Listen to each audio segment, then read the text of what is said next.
Listen up, history nerds, because I've got a story for you.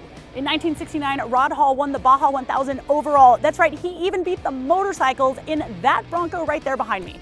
And to celebrate, for this year's Baja 1000, Ford is back at it with the Bronco R. This is a purpose-built race Bronco, and we are going to see it this year racing down the peninsula in Mexico.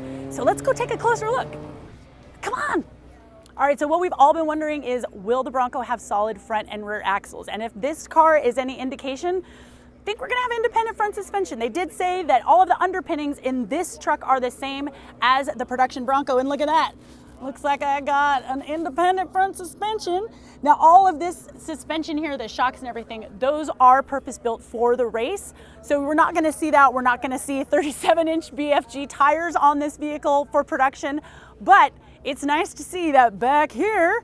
I don't know about you, but that's looking like a solid axle to me.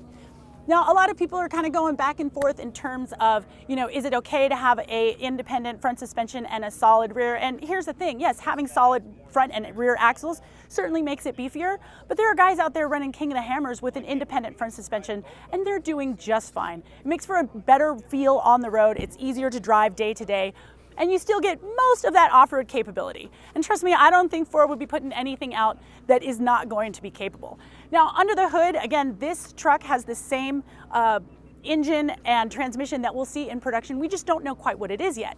When it came out across the lake bed, it sounded a little turbo-y, sounded a little EcoBoosty, maybe a V6 high output EcoBoost. That's the same thing that's in the Raptor. I don't know, that is just a guess. But since this is built on the same underpinnings as the Raptor, I would say we're probably gonna also see a 2.3 liter EcoBoost with the 10-speed automatic transmission. But again, completely unconfirmed, just my own guess. But what I really like about this is here in the front, you've got this Bronco in the front with the R in red, signifying that this is a race-built prototype vehicle. Again, engine, transmission are going to be the same, but we just don't know what that is right now. I may get to ride in this vehicle with Cameron Steele behind the wheel, so I'm super stoked about that. He's an excellent driver. So we'll see what happens. But I'm very excited that Ford is throwing their hat into the ring with the Bronco R into the Baja 1000. It's got such history behind it with Rod Hall, and since Rod Hall has recently passed, it's a great tribute to him and the legacy that he has left for off-road racing.